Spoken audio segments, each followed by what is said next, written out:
सदाशिवसमारम्भाम् शङ्कराचार्यमध्यमाम् अस्मदाचार्यपर्यन्ताम् वन्दे गुरुपरम्पराम्।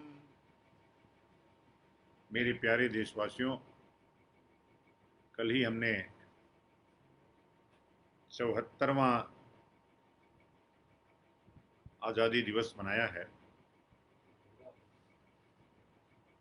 ऐसा लग रहा है कि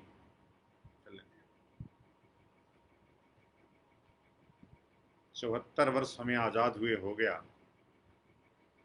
परंतु आज भी जिस प्रकार से और जिस लिए हम आज़ाद हुए थे, जो सपना हमने आज़ादी का देखा था, वो पूरा होता नहीं दिख रहा है। आप देख रहे हैं कि जिस धर्मनिरपेक्षता को लेकर के हमारे लोग संविधान में संशोधन तक किए, वह धर्मनिरपेक्षता भी कहीं वास्तविक स्वरूप नहीं ले पा रही है, न ले पाएगी। इसलिए कि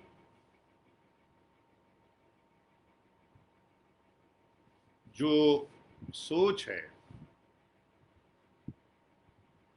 दूसरे धर्मों का, दूसरे संप्रदायों का, वह कहीं ना कहीं आत्म केंद्रित है। आप देखिए, लगातार एक पार्टी इसके लिए काम करती रही कि सेकुलरिज्म के आड़ में कैसे धर्म विशेष का तुष्टिकरण किया जाए। हो भी रहा है, आप देख रहे हैं।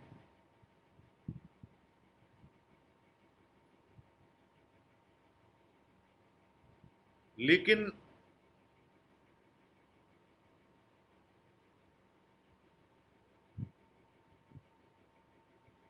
अभी आपने देखा कि किस प्रकार से बेंगलोर में हमारे मुस्लिम समाज के लोगों द्वारा पहले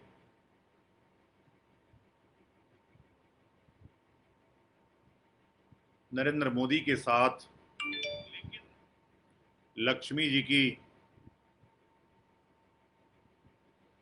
फोटो वायरल किए गए और लक्ष्मी जी को अश्लील फोटो बना करके उसको वायरल किया गया एक मुसलमान के द्वारा। उनकी नंगी तस्वीरें लगाई जा रही थी, परंतु जैसे ही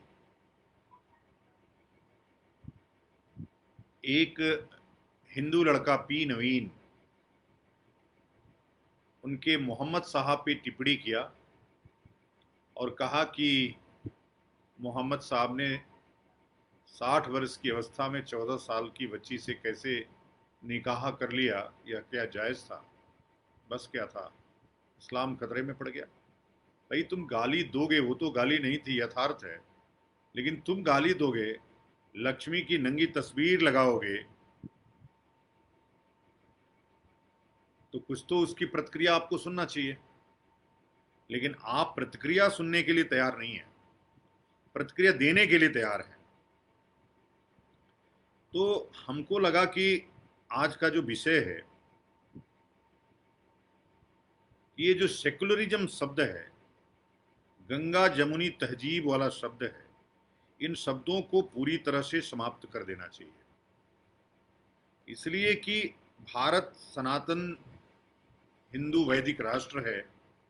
इसमें रहने वाला जो मुसलमान भी है, वह कहीं ना कहीं हमारे राम को आराध्य मानता है। जो राम को आराध्य न मानने वाले खुरापाती विचार के लोग हैं,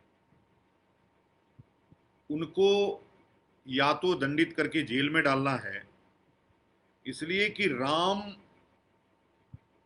या जो विचार है आप देखिए इंडोनेशिया में आज भी गणेश की फोटो वाली रुपया चलता है।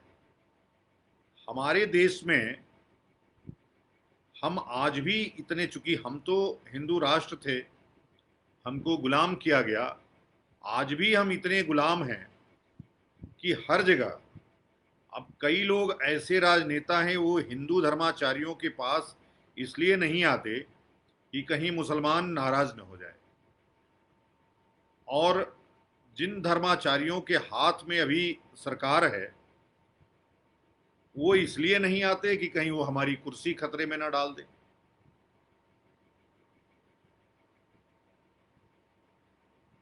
हम लोग कुछ बोलेंगे, आज वैचारिक धरातल इतना कमजोर हो गया है कि अगर हमने कुछ बोला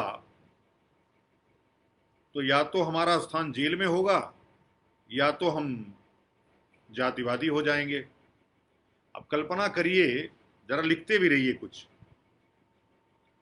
और इसको, इस लाइव को शेयर भी करते रहिए, ताकि ये जो गंगा जमुनी तहजीब की बातें उठाई जा रही हैं,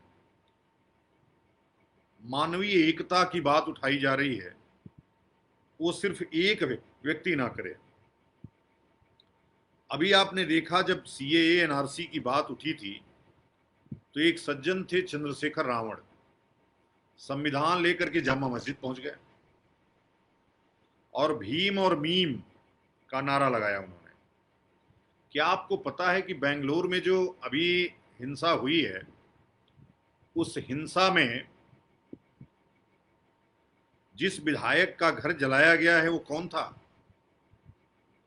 वो विधायक भारतीय जनता पार्टी का नहीं था, वो विधायक ब्राह्मण और राजपूत नहीं था, रेड्डी और गौड़ा भी नहीं था, वो विधायक दलित था। और उस विधायक के भांजे से पी नवीन का क्या संबंध हो सकता है? पी नवीन बालिग व्यक्ति हैं, उन्होंने बहुत सोच समझ करके प्रतिक्रिया दी है, उन्होंने लिखा नहीं है। जब आपने लक्ष्मी के फोटो को नंगा करके मोदी के साथ लगाया तो अब वो इतना तो सुनने के लिए तैयार रहिए, लेकिन एक षड्यंत्र सुनियोजित है।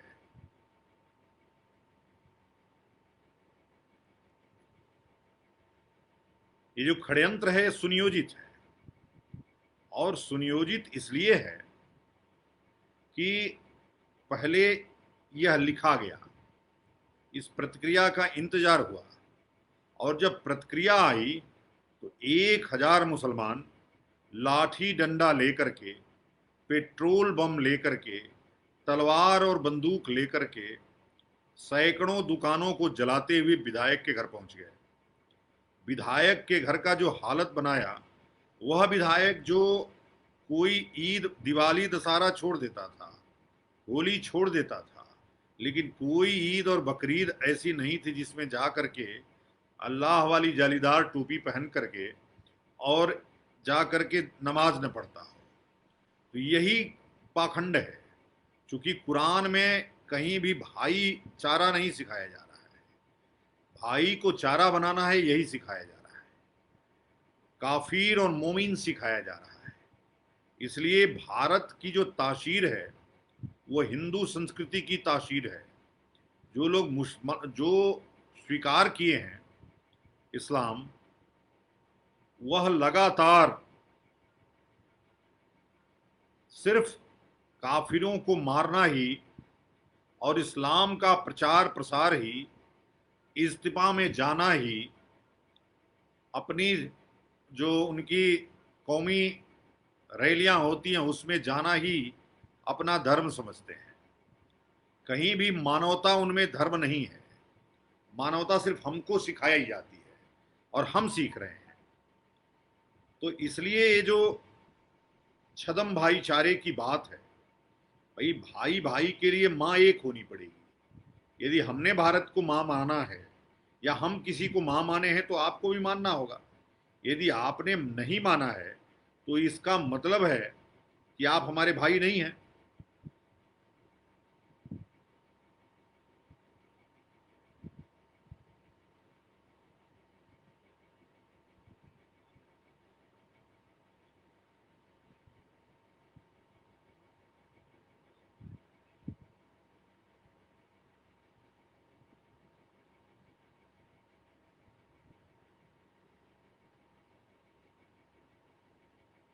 उम्मीद है कि आप शेयर कर रहे होंगे इसको।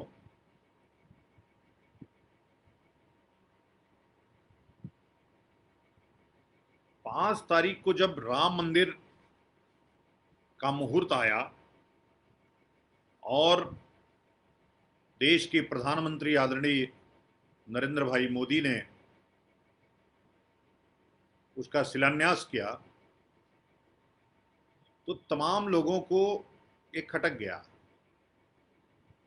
ये जो तथाकथित मोमीन थे, यह बिलों से निकल करके चिल्लाने लगे और हिंदुओं के ऊपर फफ्तियां कसने लगे। हमारे एक मित्र हैं मोहम्मद रब्बानी साहब।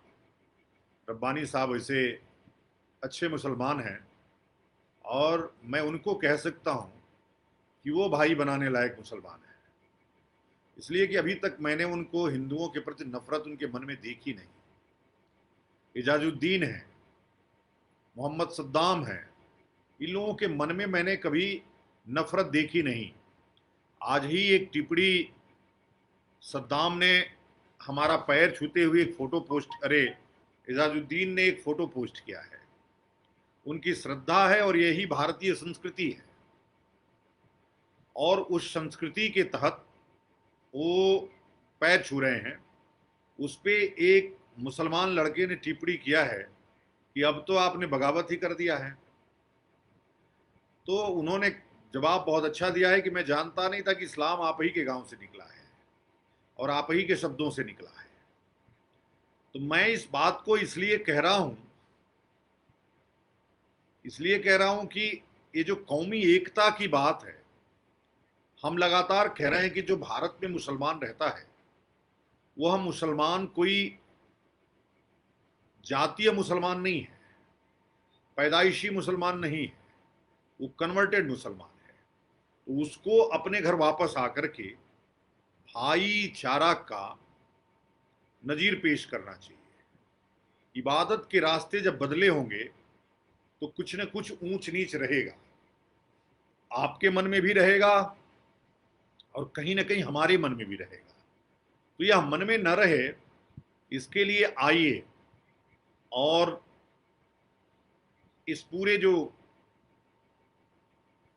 संसार में नफरत फैली है इसको समाप्त करते हैं।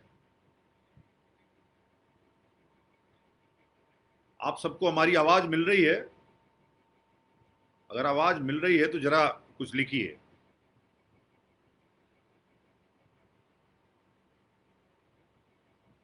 इसलिए कि किसी की कुछ कमेंट हमको नहीं मिल रहे हैं, तो मैं ये कैसे समझ जाऊं कि आप लोग हमको सुन रहे हैं।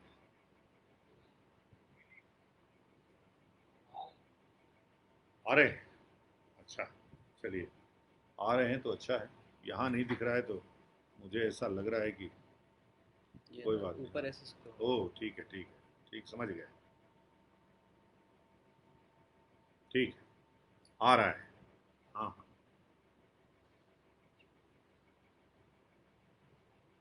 है?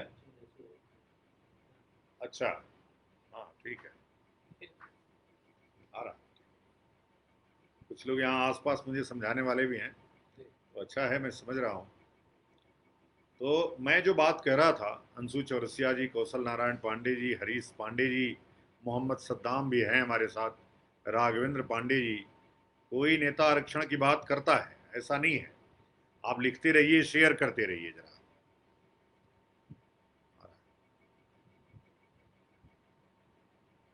ठीक है, हाँ हाँ, आ रहा है। ठीक है, हमको बोलने दीजिए जरा। आ रहा है, ठीक, उसको भी आ रहा है। पंकज शर्मा जी, मनीष चौबे जी,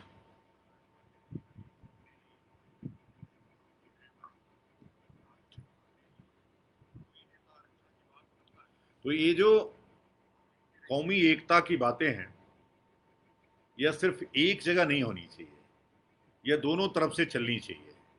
और कुछ लोग चलाते हैं, ऐसा नहीं है। सुनील जी, भाई भाई सी जोक है। ओके, ठीक है। तो अभी जो बेंगलोर में हुआ, यह पूरे देश में आए दिन होता है।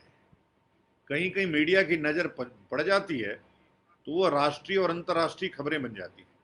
लेकिन जहां नहीं बनती है, जहां नहीं होती है, वह रोज घटनाएं हो रही हैं, लेकिन आप इसको शेयर करते रहें कि ये जो कौमी एकता की बात है वह सिर्फ एक तरफा नहीं होनी चाहिए। आप हमारे लक्ष्मी को गाली दीजिए, उनकी नंगी तस्वीरें लगा दीजिए और हम कुछ ना प्रतिरोध कर पाए तो इसका मतलब आज भी हम इस्लामिक रूप से गुलाम हैं? नहीं। अब हमने आप द्वारा बनाई गई मस्जिद को तोड़ करके हमने अपना मंदिर हासिल कर लिया है। इसका मतलब कि यहाँ पे जो इस्लाम था उसके ताबूत में हमने अंतिम किल ठोक दिया है। और अब जब आप अभी हमको 4 लाख 3 लाख के आसपास मंदिरों को वापस लेना है, उन मंदिरों को भी खाली करिए। अभी तो एक झांकी थी, अयोध्या जब मंदिर बनेगी, कुछ ऐसे नालायक लोग सुप्रीम कोर्ट के आदेश के बावजूद भी, अच्छे मुसलमान ये जानते हैं कि जहां मंदिर है उन मंदिरों को वापस कर देना है हमको। लेकिन जो ऐसे कठमुल्ले टाइप के मुसलमान हैं जिनका कोई अपने धर्म से मतलब नहीं है, इस्लाम से भी मतलब नहीं है, वही ये सब ऊल जलूल हरकतें करके दंगे करवाते हैं।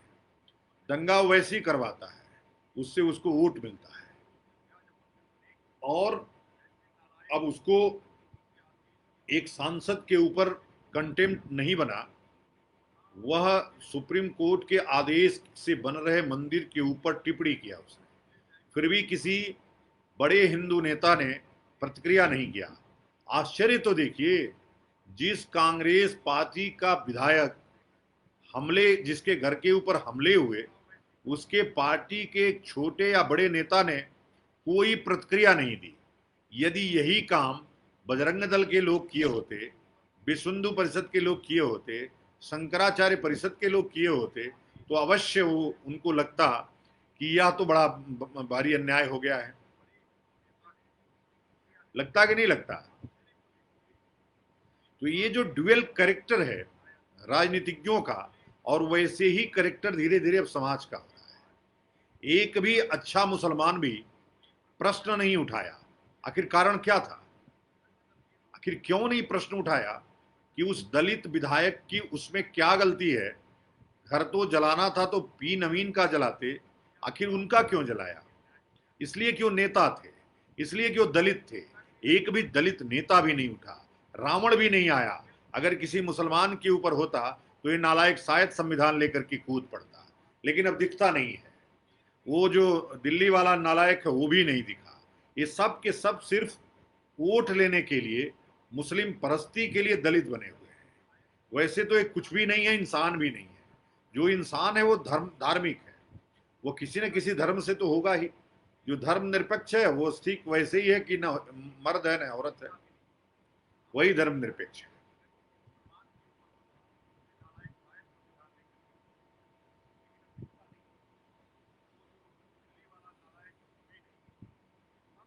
अब आप इसको शेयर करिए और इसको 50 पहुंचाइए, तब बात करेंगे उस विषय पर। आप लोग शेयर करते नहीं हैं, लोग देखते हैं नहीं। मैं ऐसे ही अजान की तरह बोल करके चला जाता हूं। आप लोगों के दिमाग में कुछ चढ़ता नहीं है। मैं क्यों अपना समय जाया करूंगा?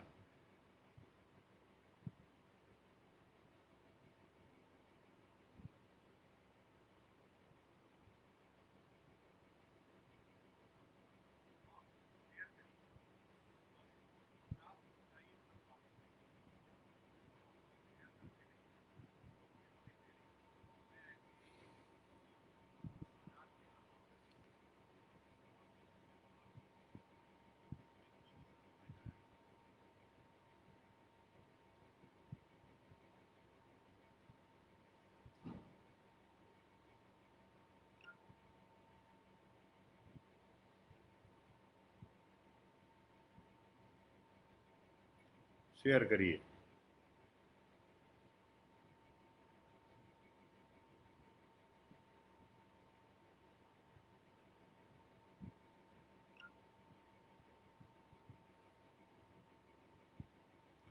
इतना महत्वपूर्ण विषय है, आपके तरफ से ना कोई कमेंट आता है, ना आपके तरफ से कोई बोलता है, ना आप इसको शेयर करते हैं। आखिर मुझे कैसे पता कि मैं जो जिस रास्ते पे चल रहा हूँ, जिस रास्ते पे शंकराचार्य परिषद को लेकर के चलने का प्रयास कर रहा हूँ, वो रास्ता सही है कि नहीं सही है? यदि सही है और आपका सलाह हमको नहीं मिलता रहेगा तो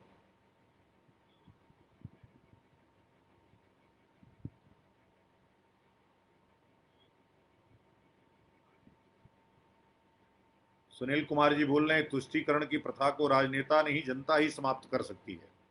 बिल्कुल सही बात है। और जो तुष्टीकरण है उसमें एकता दिखाना पड़ेगा। और वो जो जाति तोड़ो हिंदू जोड़ो का महाअभियान शंकराचार्य परिषद ने शुरू किया है, उस जो महाअभियान है उसको जन जन तक पहुंचाना पड़ेगा।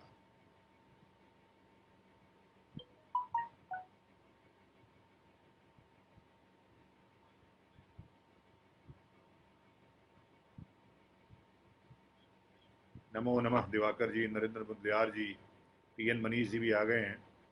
नमो नमः मुकेश राणा जी, यशोदा जी, यादव संदीप जी, सुनील कुमार जी, सुभाष पांडे जी, राघवेंद्र पांडे जी, पंकज शर्मा जी, मनीष चौबे जी, मनोज यादव जी, धर्म सिंह यादव जी, अंशु चौरसिया जी,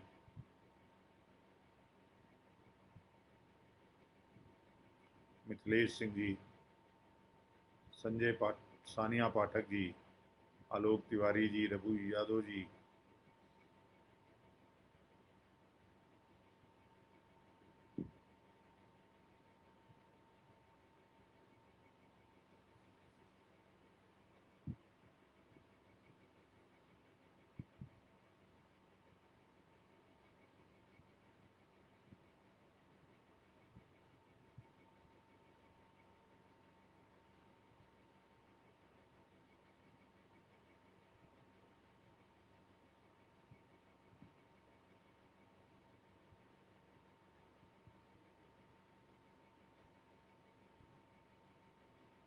अच्छा, आपने किसी सेक्युलर मुस्लिम नेता को जानते हैं आप? आपके दिमाग में कोई सेक्युलर, देखिए ये जो शायरी वाले हिंदुओं के पैसे से धन कमाते थे, ये जब भी मौका मिलता था तो इस्लाम का प्रचार करते हैं।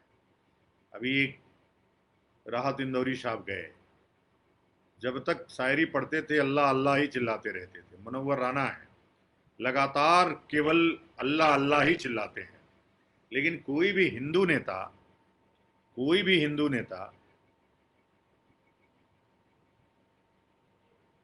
हिंदू बन करके नहीं रहता है। कम से कम इतर भारतीय जनता पार्टी तो कम ही लोग ऐसे हैं जो हिंदू बन के रहते हैं। और देखिए इतनी बड़ी घटना हो गई, आश्चर्य की बात है बेंगलोर में कि एक व्यक्ति भी उसके साथ खड़ा हुआ नहीं मिला। और खड़े ना होने के पीछे कारण यही है, आज जो राजनीतिक हमारी पहुंच है, क्योंकि कोई यादव का नेता, कोई चमार का नेता, कोई पंडित का नेता, कोई ठाकुर का नेता, सबके अपने अपने नेता हैं और वो इकट्ठा नहीं होने दे रहे हैं। इकट्ठा करने का काम सिर्फ हम लोगों का है, शंकराचार्य परिषद का है। और शंकराचार्य परिषद ये पूरा प्रयास कर रही है कि कैसे लोगों को जोड़ करके ये जाति रूपी जो दानव है इसको समाप्त किया जाए। और जब तक ये जाति रूपी दानव समाप्त नहीं होगा तब तक हम लोग कुछ कर पाएंगे, तब तक हिंदू समाज सुरक्षित रहेगा, ये संभव नहीं है। इसलिए कि जब आप जातियों में बटे रहेंगे तो कुछ जातियां मुस्लिमों के समर्थन में, कुछ जातियां ईसाइयों के समर्थन में, कुछ नेता मुस्लिमों के समर्थन में, कुछ नेता उनके, और वो हमारे समर्थन में एक भी नहीं है। वैसी कभी राम मंदिर के पक्ष में नहीं बोल सकता। मुनव्वर राना ने कभी राम मंदिर के पक्ष में नहीं बोला। वो कौन वर्ग है समाजवादी पार्टी का, वो तो जहरी उगलता रहता है। ये सब सांसदों की बात है। लेकिन एक सांसद क्यों ना भारतीय जनता पार्टी का ही हो, खुल करके हिंदू पक्ष में बोलने वाला नहीं है, तब उसको सेकुलर संविधान दिखने लगता है। संविधान हमारा ये अधिकार देता है, संविधान हमारा वो अधिकार देता है। वो सब संविधान के मजबूरियां बताने लगते हैं। कहीं संविधान आपको नहीं कहता है। ये आपका फंडामेंटल राइट है कि आप अपने धर्म का प्रचार, अपने धर्म की बातें कहीं भी कर सकते हैं। उसी के तहत प्रधानमंत्री जी अभी राम मंदिर में भूमि पूजन करने आए। प्रधानमंत्री के रूप में वह सबका भला चाहते हैं, लेकिन वो हिंदू भी तो हैं।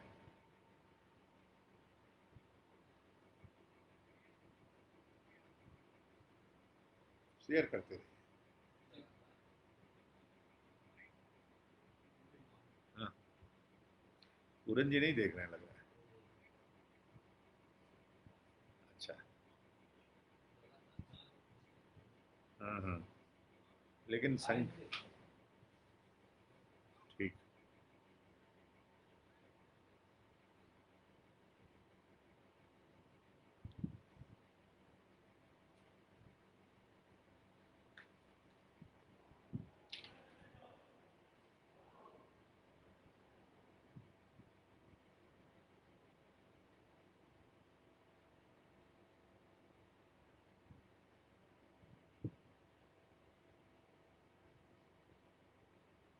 हम्म। तो कैसा कानून चाहिए नरेंद्र बुल्लियार जी आपको? कानून तो वही है। कानून आपको इकट्ठा रहने के लिए बाध्य करता है। ये जब तक जातिगत जनगणनाएं, जब तक जाति के आधार पर राजनीति, जब तक ये आरक्षण का कानून रहेगा, जब तक ये आरक्षण आर्थिक आधार पर नहीं होगा, तब तक यह कुछ न्याय हो पाएगा, यह कहाँ संभव है। योग्यता को आप दबा रहे हैं, अयोग्यता को आप बढ़ा रहे हैं। जो वास्तव में आर्थिक रूप से कमजोर है उसको कोई लाभ नहीं मिल रहा है।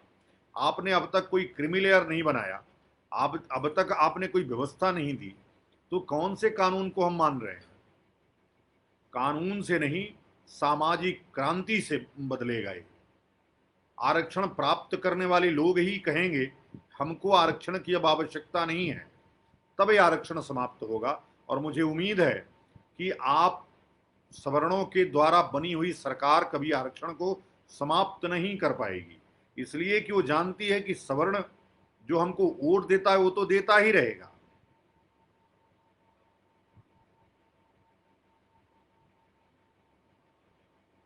बिल्कुल। एक राष्ट्र में एक तरह का कानून, जब तक यह लागू नहीं होगा तब तक सामाजिक न्याय की बातें सिर्फ वोट के मंचों से कही जाती रहेंगी, और तब तक वही बात रहेगी। आप देखिए, हम जातियों में बटे हैं, वो भी फिरकों में बटे हैं, लेकिन वोट वो आज भी अल्लाह के नाम पर एक ही देते हैं, इसलिए कि उनके अल्लाह एक ही हैं, उनके रसूल एक ही हैं। लेकिन हमारे तो करोड़ों भगवान हैं, लाखों भगवान हैं। हम तो सभी 125 करोड़ भारत में रहने वाले और पूरे देश में 900 करोड़ विश्ववासियों को, सबको भगवान मानते हैं। इसलिए कि हम तो सभी आत्मा में परमात्मा देखते हैं। जितनी शरीर है उतनी शरीर, जितनी जीवात्मा है उसमें परमात्मा देखते हैं। लेकिन इसका यह मतलब तो नहीं, ईश्वर तो एक ही है, आत्मा भी एक ही है जो सब में विराजमान है, वो एक ही परमात्मा है। लेकिन जो मुस्लिमीन है वह आपके भगवान को अपना अल्लाह नहीं कहता है, उसके अल्लाह अलग है, उसके रसूल अलग हैं। तो जब वो अलग ही है तो आप एकता की बात क्यों करते हैं? किस आधार पे करते हैं? कोई सेकुलर नेता अगर यहां हो तो वो जरा हमको बताए ये एकता कैसे कायम होगी। आपने लक्ष्मी को गाली दिया, नंगी तस्वीरें लगाया, उस पर विरोध में हमने आयशा वाली बात, सही वाली बात कह दी, आपको बुरा लग गया, आपने घर जला दिया। हो सकता है मैं बोल लूं, कल आप शूट कर दो हमको। तो जब सत्य आप बोलते हो तो सत्य सुनने का मादा रखो। यदि मादा नहीं है तो कुछ इस प्रकार से उटपटांग बातें बोलो नहीं। अब ये इस्लामिक कंट्री नहीं है, ये बाबर वाला जमाना नहीं है, औरंगजेब वाला जमाना नहीं है कि जब तुम चाहोगे कत्लेआम मचा दोगे, तलवार के दम पे धर्म धर्म कबूल करने के लिए कहोगे, हमारा मंदिर गिरा करके उस पर मस्जिद बना दोगे। अब वो जमाना नहीं है, ये जमाना है मस्जिद गिरा करके मंदिर वापस बनाने का। यह जमाना है अपने पूरे लुटे हुए गौरव को वापस लेने का। ये जमाना है। जो भाई हमारे छोड़ करके इस्लाम तलवार के दम पे स्वीकार कर लिए, उन्हें वापस लाने का समय है, और वापस लाएंगे। यह संकल्प है। भारत हिंदू राष्ट्र था, है और रहेगा।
तो मैं इस बात के लिए, शंकराचार्य परिषद लगातार संकल्पित है।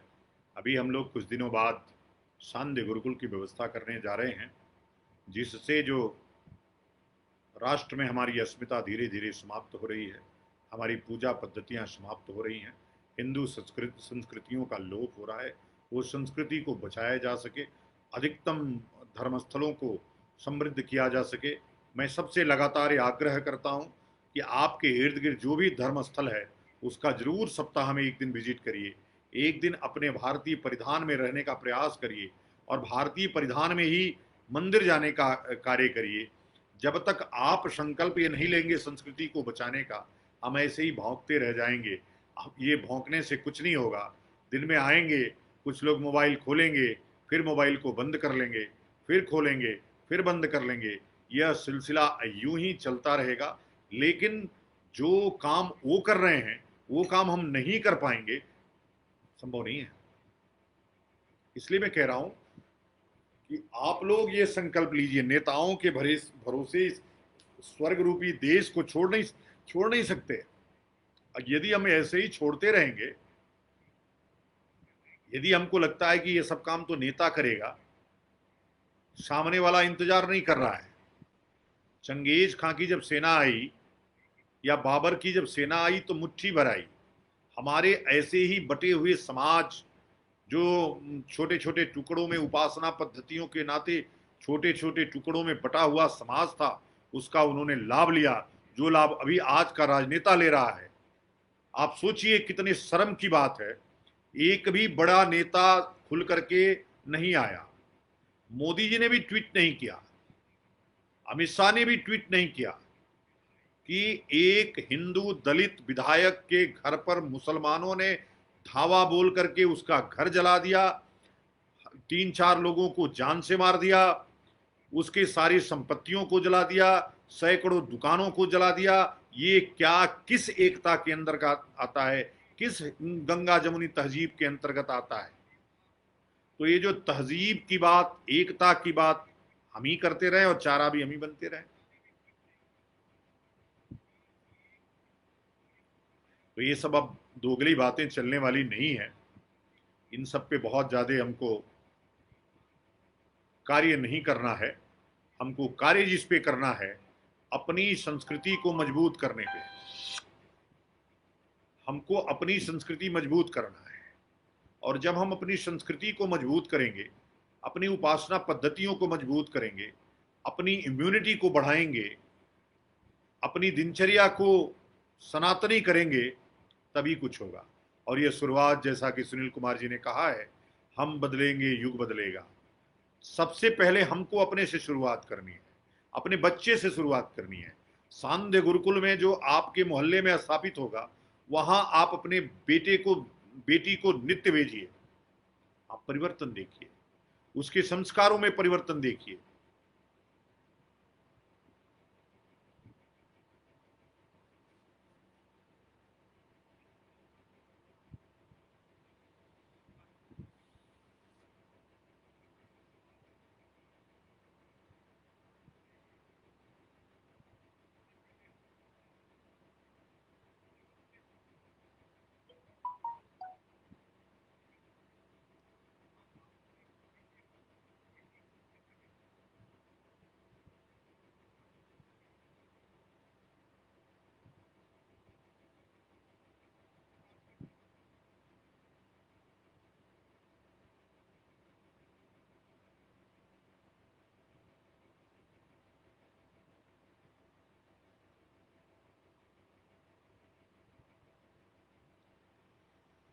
तो अभी अभी प्रश्न का समय है।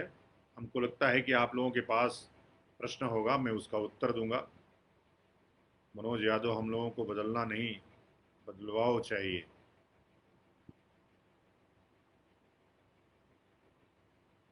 बिल्कुल, हम सबको अपनी सनातन शक्ति को मजबूत करना है। यह सही समय है। जनता को ही सामाजिक बदलाव लाना है। जनता तो हम आप हैं, हमको शुरुआत करनी है। वैसे हमारे सुनील कुमार जी ने तो शुरू कर दिया है। सुनील कुमार जी हमारे शंकराचार्य परिषद के राष्ट्रीय संयोजक हैं और वो उस भूमिका में लगातार कुछ न कुछ करते रहते हैं, थॉट्स को अपने देते रहते हैं। हम सबका काम ही ये थॉट्स देना। परिवर्तन विचारों से ही आएगा।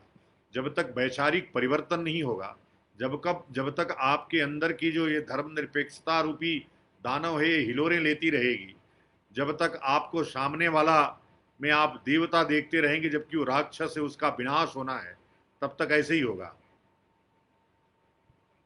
हमारा देश वास्तव में धर्मनिरपेक्ष, हमारा देश कभी धर्मनिरपेक्ष रहा ही नहीं है। हमारा देश हिंदू राष्ट्र है। हिंदू संस्कृतियों का पोषण ही ये देश का कर्तव्य होना चाहिए। और जो धर्मनिरपेक्ष, निरपेक्ष मीन्स अधर्मी, विधर्मी, तो हमारा देश कभी विधर्मी नहीं रहा है। आपने देखा है, सदियों हो गए हमारा दुश्मन जमाना रहा है, लेकिन कुछ हमारा बाल बांका नहीं हो पाया। शासन व्यवस्थाएं बदलती रही हैं। कभी गुप्त आए, कभी हूण आए, कभी शक आए, कभी मौर्य आए, कभी अशोक आए, कभी चंद्रगुप्त आए, कभी इस्लाम आया, कभी अंग्रेज आए, लेकिन हम नहीं बदले। हमारे शंकराचार्य की परंपरा नहीं बदली। इसलिए यह राष्ट्र हिंदू है, यह राष्ट्र हिंदू था, राष्ट्र हिंदू रहेगा। आप सबको उसकी समृद्धि के लिए अपने परिवार में सनातन वैदिक माहौल बनाए रखना है। नित्य अपने बच्चों को पूजा पाठ में, उसकी दिनचर्या में मोबाइल से हटा करके इसको शामिल करिए। जब हम शामिल करेंगे तभी जाकर के बदलाव वास्तव में आएगा। पूरन जी बोल रहे हैं कि बदलाव के लिए संगठित होने की आवश्यकता है। इसीलिए तो अब देखिए कितने संगठित हैं हम लोग।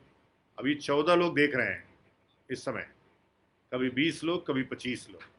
लगातार लोगों का, या तो फेसबुक कुछ बदमाशियां करता है कि उसको पैसे पे किया जाए तब जाकर के संख्या बढ़ेगी, नहीं तो कुछ ऐसे लोग हैं, चूंकि लाखों लोगों का शंकराचार्य परिषद का ही संगठन है, या तो डिजिटल है नहीं, या हैं तो यहां रहते नहीं।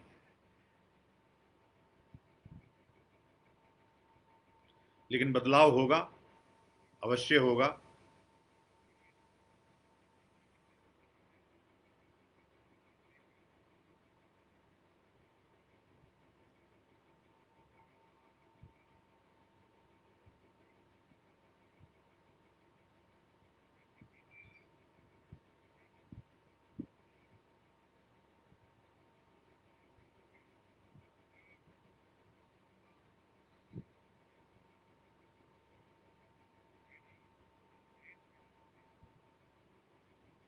मैं समझा नहीं। S Sharma, last time could watch the programme here, why app is compulsory this time. आप या ऐप क्या लिखे पता नहीं। Who is that? कौन है?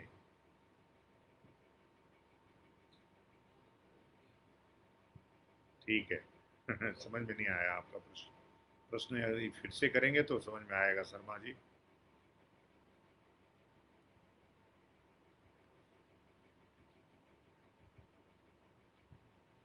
और कोई प्रश्न है आप लोगों का?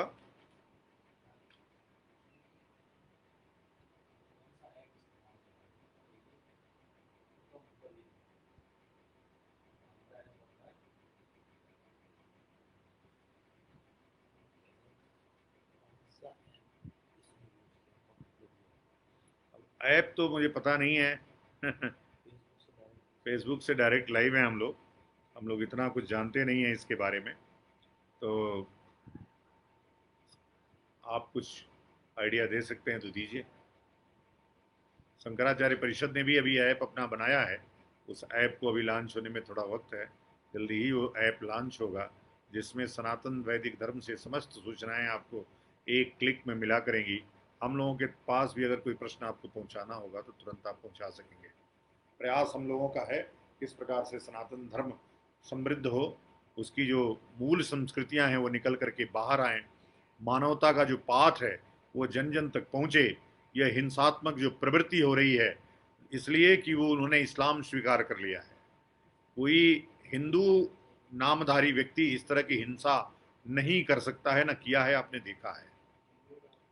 हम तो बचाने का काम करते हैं, जीवन देने का काम करते हैं, जीवन लेने का काम नहीं करते हैं। सर्वे भवन्तु सुखिनः सर्वे सन्तु निरामया सर्वे भद्राणि पश्यन्तु माँ कश्चित् दुर्भाग् भवेत्। इस सिद्धांत को लेकर के हम लोग आगे बढ़ रहे हैं। और जय सनातन, जन जन सनातन, सनातन वैदिक सत्ता पूरे विश्व में विश्व बंधुत्व और विश्व शांति के लिए अति आवश्यक है। इस संकल्पना को लेकर के हम लोग आगे बढ़ रहे हैं। अवश्य हम लोगों का लक्ष्य प्राप्त होगा। आप सब शंकराचार्य परिषद से जुड़िए। अधिकतम संख्या में जुड़ने के लिए आपको जल्दी ही ऐप की व्यवस्था दी जाएगी। There is need for big reform in Hindus. There is need for central certification of Pandits who can practice. They should be authorized to issue marriage certificate also for region with authorities. Sure. इसको तो ये हमारे भी मन में है शर्मा जी, हम लोग बहुत जल्दी इसको शुरू करने वाले हैं। जो शान्य गुरुकुल होगा हर मोहल्ले में, वो एक काम करेगा, पंडितों का सर्टिफिकेशन करेगा। इसलिए कि आज पोंगापंथी पंडितों का सुविधानुसार अभी उनके पास मुहूर्त नहीं है, तो ऐसे मुहूर्त निकाल देने वाले पंडितों का, मुर्गा मांस मदिरा का सेवन करने वाले पंडितों का बहिष्कार ये समाज करना चाहिए। और जब ये समाज अच्छे कर्मकांडी, ब्राह्मण मीन्स ब्रह्म जानाति ब्राह्मण, जो ब्रह्म को जान गया वही ब्राह्मण हो, वही ब्राह्मण है, ऐसी संस्कृति हमारी मजबूत होगी। और उस मजबूती के लिए ही शंकराचार्य परिषद का गठन हुआ है। हम लोग उस प्रयास में लगे हैं, दिन रात एक किए हुए हैं आप सबको जोड़ने के लिए। आप लोग भी इसको जोड़ने के लिए इस पेज को शेयर करते रहिए, इस लाइव को शेयर करते रहिए। अधिकतम लोगों तक पहुंचने का अभी इस लॉकडाउन के पीरियड में यही व्यवस्था है कि हम सोशल मीडिया पे रहें, डिजिटलाइज रहें, आपसे संदेश लेते रहें, आपको संदेश देते रहें। आपके पास यदि कुछ ऐसे प्रश्न हो, ऐसे कोई सुझाव हो, तो अवश्य हम लोगों को दीजिए। बिल्कुल, तो वो तो लीड नहीं हो रहा है ना शर्मा जी, इसीलिए तो परिषद बनाना पड़ा, नहीं तो परिषद बनाने की जरूरत नहीं। अभी तो जितने शंकराचार्य के पद हैं वो सभी राजनीतिक हो गए हैं। सभी राजनीतिक पार्टियों के अपने अपने बाबा हैं, सभी राजनीतिक पार्टियों के अपने अपने शंकराचार्य हैं। कोई कांग्रेस का है, कोई भाजपा का है, कोई किसी पार्टी का है। तो इन सब चीज़ों से अलग हट करके, दलगत राजनीति से ऊपर उठ करके और समाज हित के बृहत संदर्भ में कुछ काम किया जा सके, इसके लिए ही शंकराचार्य परिषद का गठन हुआ है।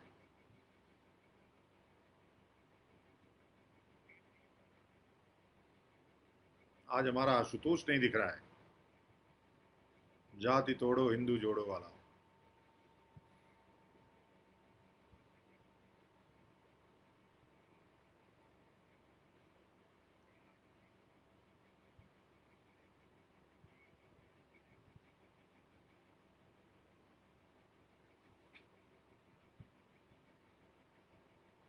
नीलकमल मिश्र जी, नमो नमः। तो आपके लोगों के पास अगर कोई सुझाव है, कोई प्रश्न है, तो अवश्य हमसे करिए, ताकि हम उसका उत्तर जितना हो सके उसको दें। शंकराचार्यों के नेतृत्व न संभालने के कारण अभी जो राजनीतिक व्यवस्था है, अभी शंकराचार्यों से बड़े शंकराचार्य तो ये नेता हो गए हैं।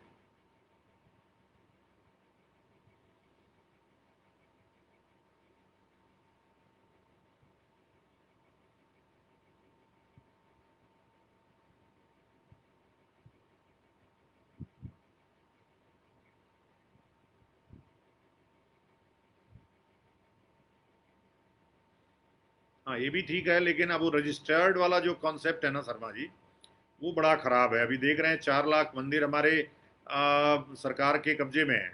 उसका उपयोग, जो धन का उपयोग है या जो डोनेशन का उपयोग है, वो हिंदू समाज के लिए नहीं किया जाता है। वो खजाने में चला जाता है और आम उपयोग में लिया जाता है। उससे सब्सिडी दी जाती है, उससे चर्चों को डोनेशन दिया जाता है। तो ये काम तो ठीक नहीं है ना। इसलिए रजिस्ट्रेशन की कोई बात नहीं, ये मोरल रजिस्ट्रेशन ये आवश्यक है। मोरली हर व्यक्ति कुछ करे और वहाँ पे एक अपनी इंटरनल संचालन व्यवस्था हो जो बिल्कुल डेमोक्रेटिक हो, ताकि संचालन ठीक से हो, मंदिर में आए गए धन का, आए हुए धन का सदुपयोग हो हिंदू समाज की प्रगति के लिए, धर्म प्रचार के लिए, शिक्षा और चिकित्सा के लिए। ये आवश्यक है, ये करना है, ये करेंगे हम लोग।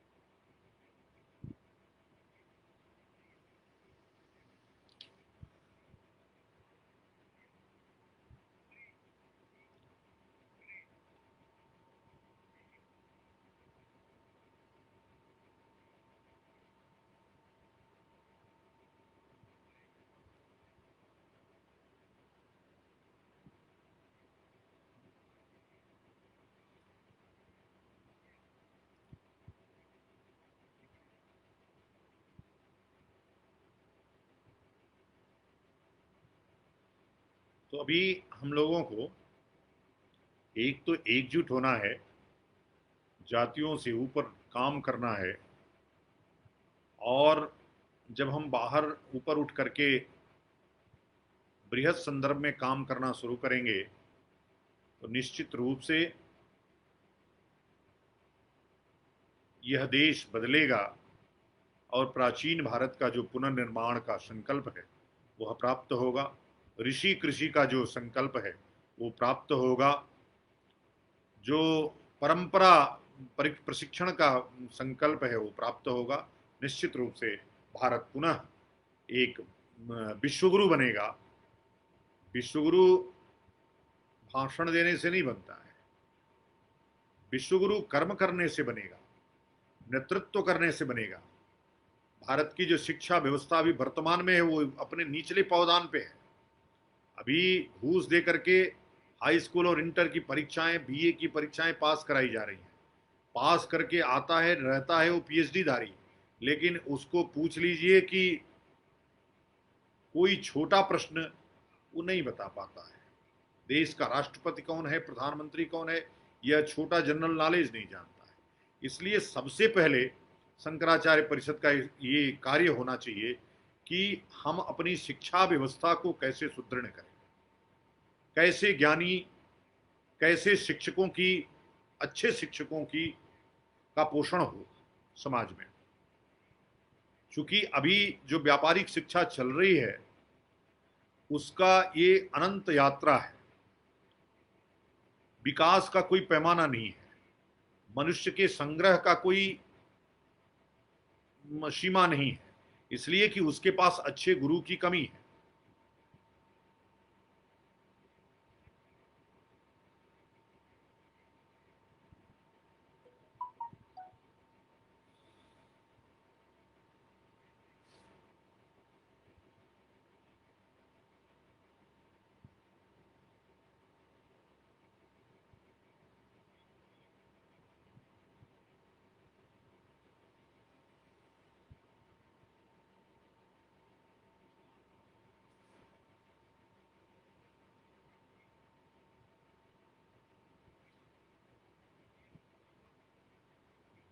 कि सभी जातियों को अपनाना, मतलब कौशल जी, अपनाना नहीं है। समाज जाति मुक्त हो, ये जातीय जहर जो अवैधिक है, अहिंदू है, इसको समाप्त करना है। हमारी जो सुंदर वर्ण व्यवस्था है उसको स्थापित करना है, जिसमें शूद्र भी ब्राह्मण बन सकता है। आपने वाल्मीकि को देखा है, जिसमें ब्राह्मण शूद्र बन सकता है। इस बात का समाज में भय व्याप्त हो, और जब तक भय नहीं होगा तब तक समाज, सुंदर समाज की रचना संभव नहीं। हर व्यक्ति अच्छे गुणों को धारण करने के प्रयास में लगा हो, यह वर्ण व्यवस्था में ही निश्चित हो सकता है। ऐसे जाति व्यवस्था जातीय एकता बनाना यह अधर्म है, इससे अलग होना चाहिए।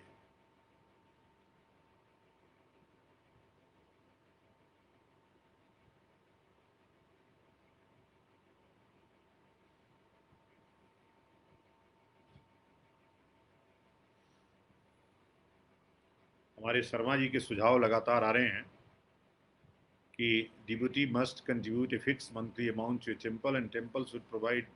मुझे लगता है शर्मा जी की लगभग मंदिरों में लंगर चल रहे हैं, लेकिन जो दान है, पहले हम लोग अंगऊ निकालते थे, मतलब जो पहले किसान किसान का देश था ये, तो जो किसान होता था गो गाय गंगा गुरु के लिए पहले अंगऊ निकाल लेता था, फिर वह अपने लिए उपयोग करता था।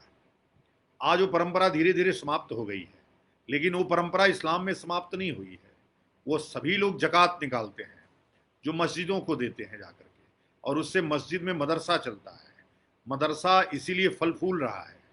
वह हर व्यक्ति घर में, परिवार का हर एक व्यक्ति कुरान जरूर पढ़ता है।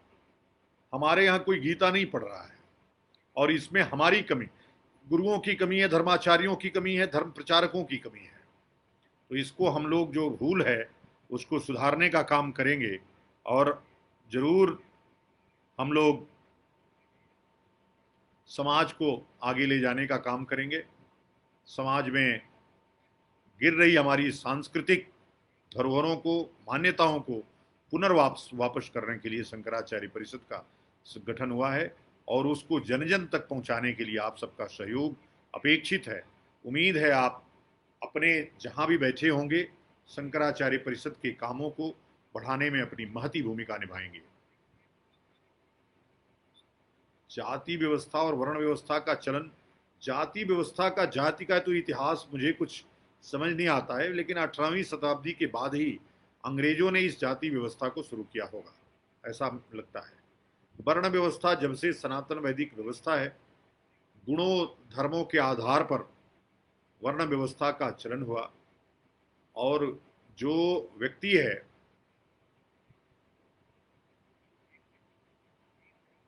जो व्यक्ति है, अच्छा, no video no voice, video नहीं आ रहा है। तो शर्मा जी को हमारे वीडियो नहीं मिल रहा है, हो सकता है।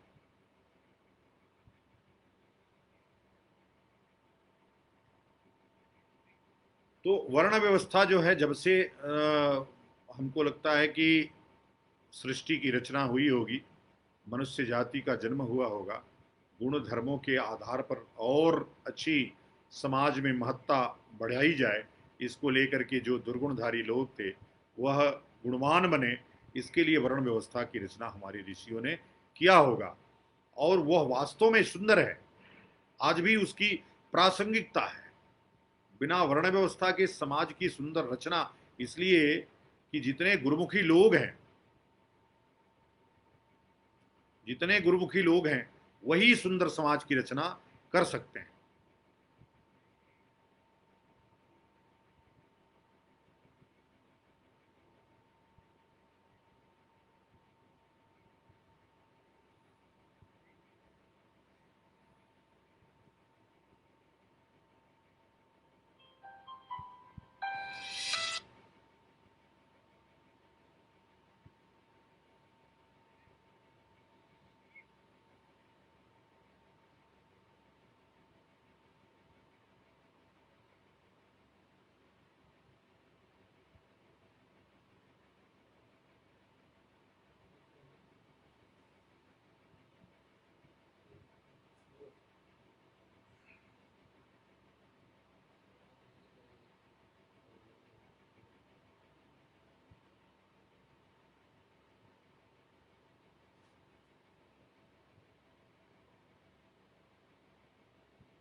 हो सकता है।